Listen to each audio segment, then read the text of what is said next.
তার সদ্যজাত রক্তমাখা মাংসপিণ্ডটাকে নিয়ে সুস্থ মস্তিষ্কের সপুরে বাবুরা দুর্দান্ত এক মজার খেলায় মেতে উঠেছে। অবলাংশুর আরও মনে পড়ে যায় যে জনতা যখন হাসতে হাসতে ওর গায়ে গড়িয়ে পড়ে, বিজনবাবুর বাড়ির ভেতর থেকে তখন ছিটকে বেরিয়ে তাদের কাজের মানুষ পারুলবালা।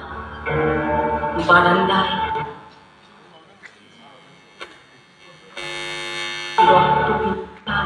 মাঝে মাঝে মনে হচ্ছিল এক ন্যাকড়ায় জড়িয়ে সেটাকে কোলে তুলে নিয়ে ভিড়ের দিকে এক গলা ছুঁড়ে দিয়ে সে চেঁচিয়ে বলে উঠেছিল, নিস্তার নেই